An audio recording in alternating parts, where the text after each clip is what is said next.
Hello everyone, welcome to KC Nandan Academy. I'm here with another topic that is Hindu law and gender equality. देखिए, मैं अपने पहले के ही topic जो है उसमें ऑलरेडी जब हम सोर्सेस की बात कर रहे थे तो मैं ऑलरेडी डिस्कस कर चुकी हूँ कि हमारा जो हिंदू लॉ है वो आज की सभ्यता नहीं है, प्राचीन काल की सभ्यता है। और जब हम प्राचीन काल की सभ्यता की बात करते हैं तो ऑटोमेटिकली आप ये समझते हैं कि पहले पेट्रियार्कल जो सोसाइटी थी वो काम करती थी, यानी कि जो मेल डोमिनेंट सोसाइटी है वो काम करती थी। वहाँ से आज तक का सफ़र जहाँ हम जेंडर इक्वालिटी की बात हम लोग कर रहे हैं, मैं आपसे कर रही हूँ, वहाँ तक का सफ़र तय करने के लिए हिंदू लॉ में बहुत इवोल्यूशंस हुए हैं। जहाँ मेल डोमिनेंट सोसाइटी रही, फीमेल्स का अस्तित्व ना के बराबर रहा, या ये कह सकते हैं फीमेल्स की राइट्स की बात कम हुई। उनकी इम्पोर्टेंस तो हमें बताते रहते, लेकिन उनके अधिकारों की जो बात है ना वो ना के बराबर रही। तो वहाँ से आज तक का सफ़र बहुत लंबा रहा है हिंदू लॉ में, ठीक है। स्पेशली हम किस की बात करते हैं, प्रमोट जेंडर इक्वालिटी की हम लोग बात करते हैं। और स्पेशली कहाँ पर, प्रॉपर्टी राइट्स में। हम प्रॉपर्टी राइट्स में क्या बात करते हैं, जहाँ पर ये माना जाता है फीमेल जो है सोसाइटी को कहीं ना कहीं बेस है सोसाइटी का, ठीक है। वहाँ पर उसके पेरेंट्स की तरफ से या और उसके मैट्रिमोनियल यानी कि जहाँ वो शादी करके जाती है उसको क्या मिला, ठीक है। जहाँ वो एक सोसाइटी को बेस दे रही है वहाँ पर उसके पास कितना अधिकार है अपने माता पिता के पास से, और अपने जो आपके जिस घर में वो शादी करके आती है वहाँ पर उसको क्या अधिकार मिल रही हैं। तो जो सिग्निफिकेंट चेंजेस आए हैं regarding the gender equality specially in the property matters, ये बहुत रहा है कहाँ पर, आपके हिंदू सक्सेशन एक्ट के। हिंदू सक्सेशन एक्ट जो है 1956 का है, और वहाँ पर भी मैं ये नहीं कहूँगी कि वहाँ पर भी आपके फीमेल्स के लिए बहुत नहीं, स्पेशली जो फीमेल को जो एक इम्पॉर्टेंस यानी कि एक रिकग्निशन जो मिला वो मिला 2005 के अमेंडमेंट में, जहाँ पर उनको granting women greater rights to inherit and own property, यानी कि वो अपने नाम से प्रॉपर्टी अपने नाम पर रख सकती हैं और वो इनहेरिट भी करेंगी, यानी कि उनको प्रॉपर्टी मिलेगी भी। तो यहाँ तक पहुँचने के लिए बहुत चेंजेस आए हैं ह्यूमन लॉ में।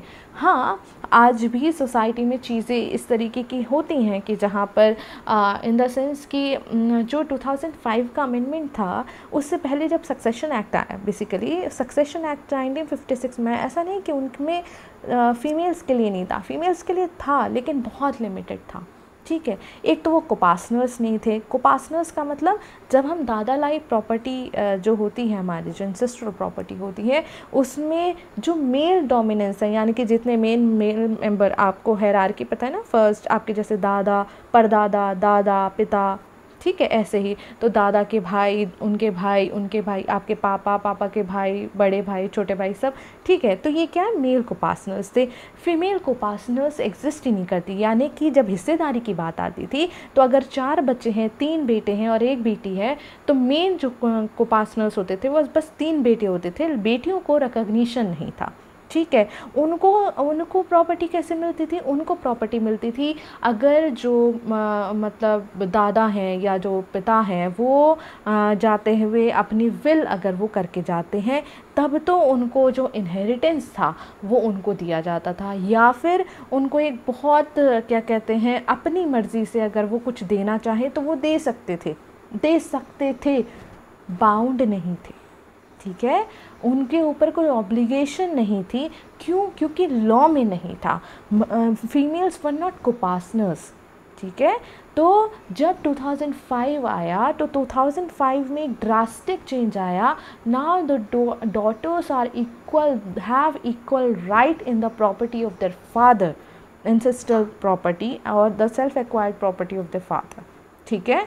तो यहाँ पर डॉटर्स को जो है रिकग्निशन मिला। अब डॉटर्स भी कोपासनर्स हैं, ठीक है। अगर दादा लाई प्रॉपर्टी बटेगी, अभी तक नहीं बटी है, बटेगी, तो उसमें जो चौथा हिस्सा होगा, आज के टाइम में अगर अब बटती है तो जो चौथा हिस्सा होगा वो जो है वो फीमेल कोपासनर भी उसमें इंक्लूड की जाएंगी, ठीक है। अब क्या कहते हैं, ये हिंदू सक्सेशन एक्ट में क्या था, ओनरशिप जो थी रिस्ट्रिक्टेड थी, इससे ज़्यादा प्रॉपर्टी नहीं दे सकते, इतनी ही दे सकते हैं, अगर विल है तभी मिल सकती है, as a matter of right आप मांग नहीं सकते, ठीक है। तो ये उसमें था। 2005 के बाद क्या करा, 2005 daughters now have equal birthright in ancestral property and can inherit and partition it, यानी कि अब आप जैसे अगर आप अलग होना चाहते हैं, जैसे होता है ना कि नॉर्मली अगर भाई अलग होना चाहते हैं तो आप कोर्ट के थ्रू पार्टीशन डिमांड कर सकते हैं प्रॉपर्टी की, वैसे ही आज बेटियां भी पार्टीशन डिमांड कर सकते हैं, because they are possessing the equal rights, ठीक है। और ये सक्सेशन, हिंदू सक्सेशन एक्ट 1956 जब बना था तब नहीं था, ठीक है। तो वही मैं आपको शुरू से कह रही हूँ, यहाँ तक पहुँचने के लिए बहुत ज़्यादा इवॉल्व हुआ है हिंदू लॉ। और ये क्यों चेंजेस लाए गए, लास्ट क्लास में भी मैंने आपसे यही कहा था, चेंजेस क्यों आते हैं, क्योंकि सोसाइटी आगे बढ़ती है, आप जिस तरीके से पढ़ाई करते हैं, पढ़ते हैं, आपकी एक सोच का दायरा बढ़ता है, और जब आप दायरा बढ़ते हैं तो सोसाइटी और ज़्यादा इवॉल्व होती है, तो वहाँ पर राइट्स एंड ड्यूटीज़ के बारे में का भी इवोल्यूशन होता है, और उसी हिसाब से अमेंडमेंट्स किए जाते हैं ऑलरेडी एग्जिस्टिंग एक्ट्स में, या फिर नए एक्ट्स को बनाया जाता है, ठीक है। Equal right, the amendment also, यानी कि जो 2005 का मैं जो बात कर रही हूँ उसमें amendment also granted widows and daughters equal rights to partition and maintenance, यानी कि जो विधवा हैं और जो बेटियां हैं उनको इक्वल राइट मिलेगा पार्टीशन में।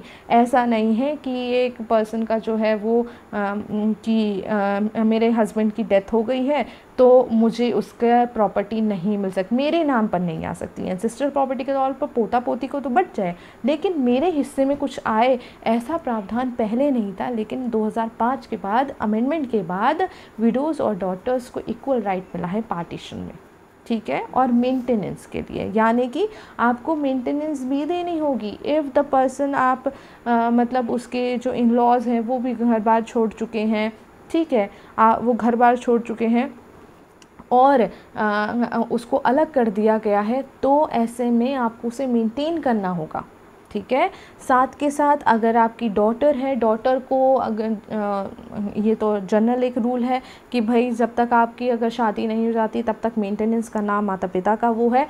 और उसी के बूते पर जब हम लोग जॉइंट फैमिली की प्रॉपर्टी की बात होते हैं तो उसका मेंटेनेंस भी उतना ही ज़रूरी है। ऐसा नहीं कि विधवा या बेटियों को जो है आप इसी तरीके से छोड़ दें, उनके ऊपर आप खर्चा ना करें या प्रॉपर्टी ना इनहेरिट कराएं, ठीक है। तो ये कहाँ दिया गया है, आपके हिंदू लॉ में दिया गया है। कब दिया गया है, जब 2005 का जो अमेंडमेंट है वो आया, ठीक है।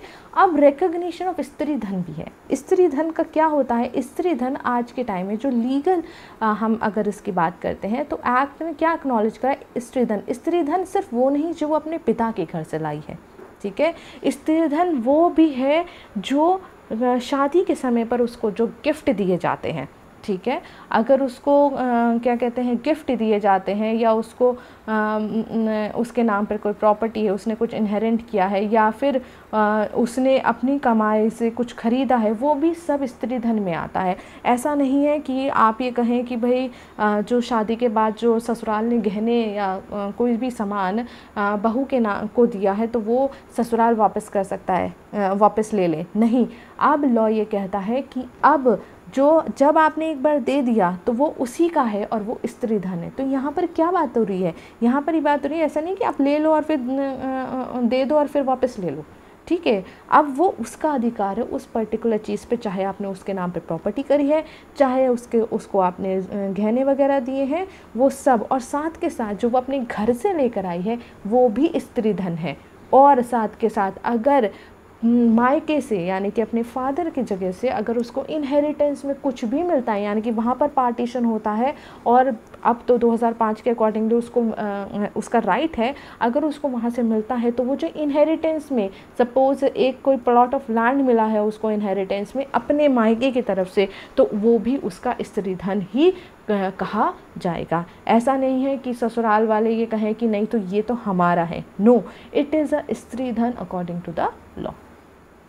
ठीक है। अब हम चैलेंजेस की बात करते हैं। क्या चैलेंजेस की बात करते हैं? देखिए, सोसाइटल प्रेशर एंड स्टिग्मा, जहाँ पर हम लोग बात करते हैं वहाँ पर इक्वल राइट्स की बात करते हैं। सोसाइटी में प्रेशर्स, जो स्टिग्मा, एक क्या है भाई, औरतों को नहीं करना चाहिए, औरतों के नाम पर नहीं करना चाहिए। अभी भी वो, मैं क्यों कह रही हूँ नहीं मैम, बहुत सारी चीज़ें तो बदल गई, बहुत सारी चीज़ें बदल गई हैं, फिर भी आज के हिसाब से जो ये चीज़ें हैं वो कम हैं। ठीक है, वो एक प्रेशर क्रिएट करती है लोगों के बीच में, जहाँ एक मेल डोमिनेंस, अगर आपने देखा हो अभी भी कहीं ना कहीं जो भी एक सोच है वो पेट्रियार्टिकल सोच लेकर आएंगे।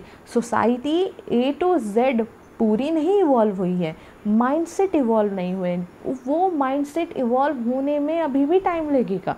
ठीक है, तो उस माइंडसेट को इवॉल्व होने के लिए जो टाइम लगेगा वो भी एक प्रेशर क्रिएट करता है अपने में।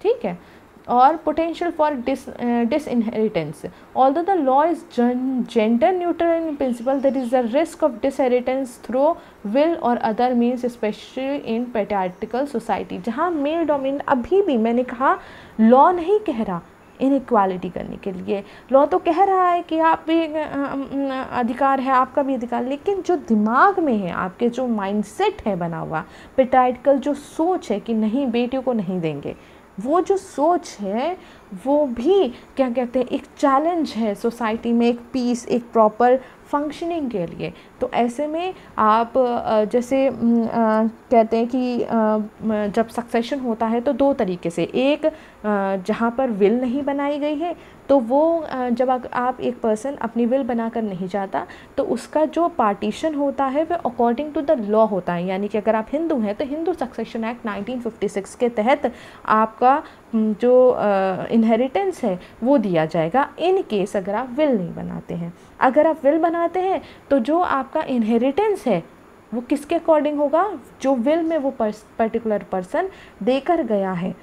ठीक है, यानी कि अगर ए बी सी अगर वो 2 को दे के गया है विल में तो वो जो प्रॉपर्टी है वो पर्टिकुलरली 2 को ही जाएगी। अगर वो 3 को लेके गया है तो 3 को जाएगी। जितने जितने हिस्से और जो जो लिख के गया है वो उसी के अकॉर्डिंगली दिया जाएगा। ठीक है, तो यहाँ पर भी एक चैलेंज है कि क्या पता लोग जो पैट्रियार्कल सोच वाले हैं कि भाई मुझे तो नहीं देना, लड़की को, लड़कियों को थोड़ी ना देते हैं, उनकी हिस्सेदारी थोड़ी बनती है, या भाई बहनों में भी कि हम तो अपनी बहन को नहीं देंगे, पिताजी से विल करा देते हैं। तो विल, क्योंकि हमारे तो 2 तरीके से सक्सेशन होता है ना, विल के, बिना विल के। ठीक है, तो ऐसे में विल बनवा लो और लड़की, तो वहाँ तक एक जो पैट्रियार्कल सोच है उस माइंडसेट को चेंज होना एक अपने आप में चैलेंज की बात है। Ambiguity and in application, Amendment Act, legal ambiguities and challenges in the sense कि भाई जब 2005 आया उसमें अमेंडमेंट आ गए। अब भाई पहले के लोग क्या करें, जिनकी प्रॉपर्टी जो आपने अपना हिस्सा ले चुके हैं लेकिन बहनों को तो कुछ दिया नहीं, ऐसे में इनको किस तरीके से एप्लीकेशन, उसी बात पे जो वो लड़ाई झगड़ी, वो जो चैलेंज है, जो लीगल चैलेंज जो फेस करता है आपका अमेंडमेंट एक्ट, उसको, उसमें बहुत दिक्कतें आती हैं। ऐसे में जो ये सक्सेशन है उसका जो कॉन्सेप्ट है, यानी कि इनहेरिटेंस ऑफ डॉटर्स का जो कॉन्सेप्ट इंक्लूड करना है वो अपने आप में बहुत चैलेंजिंग हो जाता है। Beyond gender rights, challenges to gender equality in Hindu law extend beyond property rights, including issues related to guardianship, adoption and divorce. Challenges to, यानी कि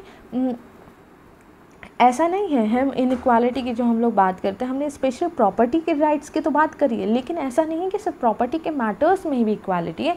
हम हर तरीके के मैटर्स की बात करते हैं। गार्जियनशिप, हम लोग लड़कियां अडॉप्ट कर सकती हैं, नहीं कर सकती हैं, डिवोर्स में लड़कियां कितना उसको राइट मिला है, हर चीज़ को अपने आप में हिंदू लॉ ने अपने आप में बहुत इवॉल्व किया है। क्या अधिकार है, क्या वो लड़कियां डिवोर्स ले सकती हैं तो किन ग्राउंड पे, वो भी इंक्लूड करना। जहाँ एक हम मेल डोमिनेंट सोसाइटी से आते हैं और वहाँ से फीमेल्स को अधिकार देना किसी अपने विवाह विच्छेद के लिए, तो अपने आप में एक बहुत चैलेंजिंग काम रहा है। इसीलिए मैंने कहा है, शुरू से अभी तक कहती आ रही हूँ, Hindu law has evolved tremendously from the past ages, ancient ages से अब तक में ट्रिमेंडस चेंजेस आए हैं आपके हिंदू लॉ में।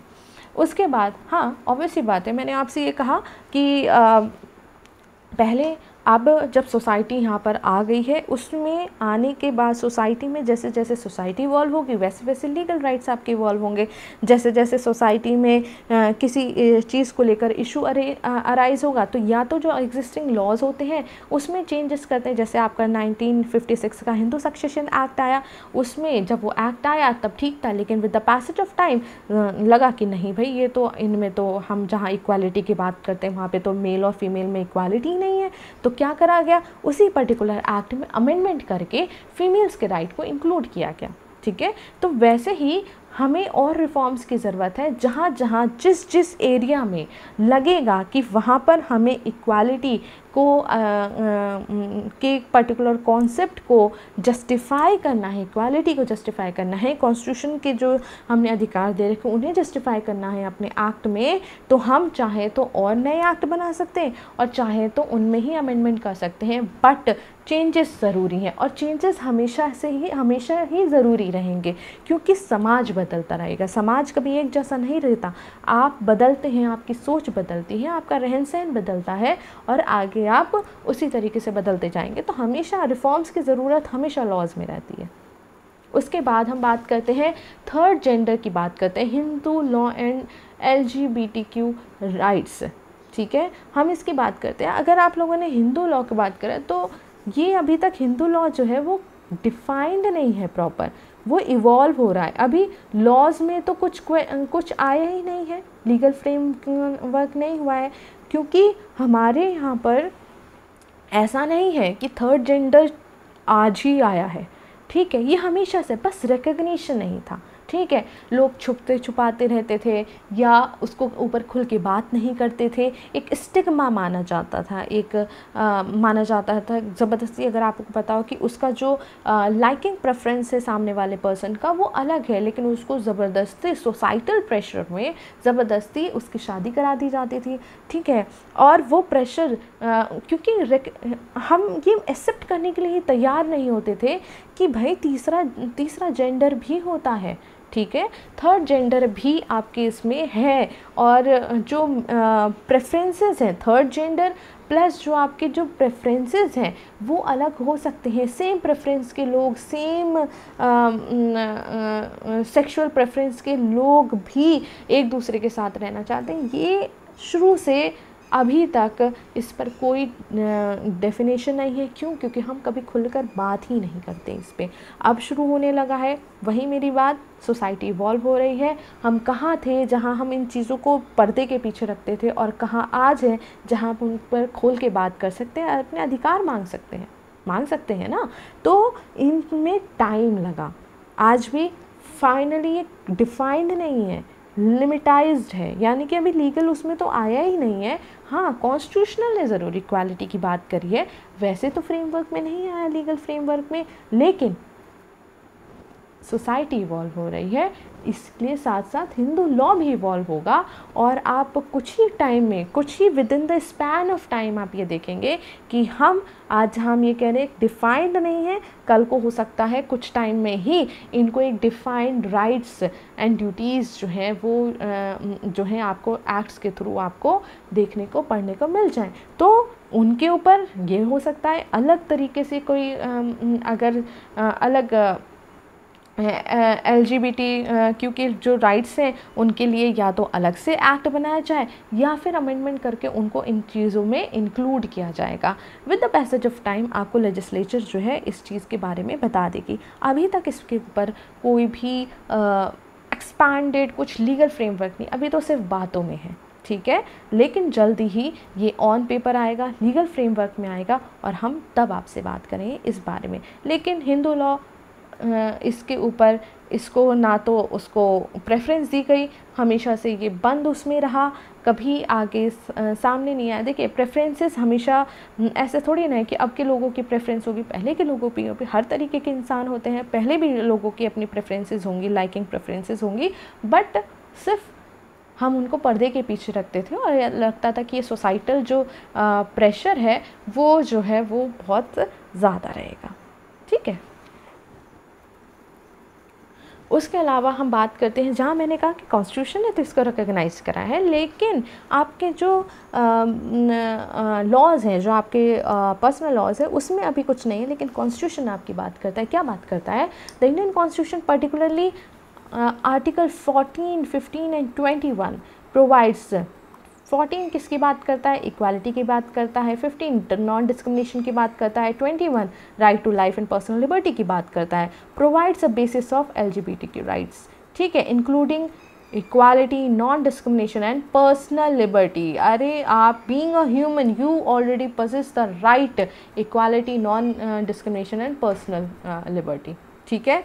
Not deny any person equality before the law, the equal protection of law, just because कि योर प्रेफरेंस इज LGBTQ या आप इसके अधिकारों की बात करते हैं, ऐसा नहीं कि आप लॉ कोर्ट के सामने जाएंगे और कोर्ट आपको कहेगा नहीं नहीं नहीं नहीं हम आपको एंटरटेन नहीं करेंगे। No, the constitution was already providing that you are equal before the law irrespective what your preference, what is your gender, सब एक तरफ है, आप लॉ की नज़र में सेम है, ठीक है। Prohibition on the of discrimination on grounds of religion, race, caste, sex और प्लेस ऑफ बर्थ, आपकी जो प्रेफरेंस है, आप कौन से जेंडर से इररिस्पेक्टिव आपको कोई डिस्क्रिमिनेशन नहीं हो सकता।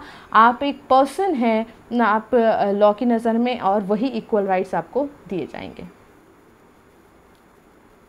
वैसे ही protection of life and personal liberty, ऐसा नहीं कि आपके साथ कोई भी आकर कुछ भी कर देगा और लॉ आपको प्रोटेक्ट नहीं कर रहा था। Constitution is clearly saying no person shall be, person है आप लॉ की नज़र में, आप किस जेंडर से आते हैं, क्या आपकी प्रेफरेंसेस से, इससे फ़र्क नहीं पड़ता, ठीक है। आपको डिप्राइव नहीं किया जा सकता लाइफ और पर्सनल लिबर्टी के अकॉर्डिंगली के लिए, ठीक है। आपको लॉ जो है वो इक्वल ही मानेगा। Marriage and family, yes, the legal status of same-sex marriage and the other LGBTQ relationship is still evolving. देखिए इवॉल्व कर रहा है। प्लीज़ मेक श्योर कि ये क्या कहते हैं एग्जिस्टिंग, मैंने आपसे बोला है कि with the passage of time हो सकता है नए जो अमेंडमेंट एग्जिस्टिंग लॉज हैं उनको अमेंड करके राइट्स दिए जाएँ या फिर नए एक्ट्स बनाए जाएँ, लेकिन with the passage of time, और मुझे ऐसा लगता है नियर फ्यूचर, बस हम कुछ टाइम हम लोग इसमें दें और हमें देखिएगा एक नया एक्ट या नए राइट्स जो हैं LGBTQ के कंटेक्स्ट में हमें मिल जाएंगे, पर अभी डिफाइंड नहीं है, ठीक है। Cultural and religious views, Hinduism stands on LGBTQ issues is not monolithic, while some interpretations and religious texts may reflect traditional views हम इनको नहीं मानते हैं। ये तो बहुत गलत है। बस मेल और फीमेल होते हैं और मेल और फीमेल के बीच में ही लाइकिंग प्रेफरेंसेस होती हैं और कोई तीसरी बात हम मानने के लिए ही तैयार नहीं है। हिंदू समाज में इसी तरह से होता है, लेकिन कुछ ऐसे भी हैं जो इसको साइडलाइन करके एक इंडिविजुअल की तरह लोगों को देखते हैं। तो चैलेंज है, डिफाइंड नहीं है। हाँ, टाइम आएगा तो इन चीज़ों को प्रेफरेंस दी जाएगी, बट अभी नहीं इंक्लूडेड है। Need for inclusive laws, no doubt आपके लॉज के लिए ज़रूरत है, LGBTQ इंडिविजुअल्स के लिए हर एस्पेक्ट में ज़रूरत है। ऐसा नहीं कि हाँ भाई सिर्फ कॉन्स्टिट्यूशन की बात कर रहे हैं, मैरिज अडॉप्शन अडॉप्ट करना चाहते हैं, शादी करना, same sex marriage is not considered under Hindu law, अभी बात नहीं करता है, ठीक है ना। Family related issues, recognising functional parenthood beyond traditional heterosexual family structure, भाई उनको भी किस तरीके से आप सेम सेक्स मैरिजेस होती हैं, कौन कैसे पेरेंटहुड को हम लोग वो करेंगे और किस तरीके से हम लोग उसको इनहेरिटेंस हुआ या आपकी जो फैमिली स्ट्रक्चर है उसमें किस तरीके से हम सेम सेक्स मैरिजेस को इंक्लूड करेंगे, ये अभी काम की ज़रूरत है इनके ऊपर, ठीक है। ट्रांसजेंडर राइट्स को जो है वो रिकॉग्नाइज करा है सुप्रीम कोर्ट ने, also recognise the rights of transgender individuals including the right to self identity, third gender की बात कर रही थी ना, and be treated with dignity. आपके पास वही डिग्निटी है जो एक मेल या फीमेल के है, आप एक थर्ड जेंडर हैं, इस बात से फ़र्क नहीं पड़ता, आपके पास वो इक्वल राइट है to be treated with dignified, you should be treated equally, ठीक है। हाँ, अंडर डेवलपमेंट है, टाइम लेगा, but near future all the rights would be given to the LGBT community and आप देखिएगा नए जो एक्ट्स हैं आपके इवॉल्व होंगे, ठीक है। तो जहाँ हम हिंदू लॉ और इक्वालिटी की बात करते हैं, पहले तो हम बात कर रहे थे मेल और फीमेल की बात कर रहे थे। पेट्रार्टिकल सोसाइटी है, पेट्रार्टिकल सोसाइटी पहले मेल डोमिनेंट सोसाइटी थी, लेकिन with the passage of time females को भी इक्वल राइट्स मिले। उसके बाद हम लोगों ने बात करें LGBTQ की बात करी। ऐसे में ये जो थर्ड प्रेफरेंस थी, इसको इंक्लूड अभी भी नहीं किया गया है लोगों के माइंडसेट में। इंक्लूड करने में भी उसमें तो बहुत ही टाइम लगेगा, लेकिन लीगल फ्रेम में ये जल्दी ही soon you will find the rights on LGBTQ community. तो इवॉल्विंग है बट आएगा। So thank you so much. I will be available for the next topic of marriage.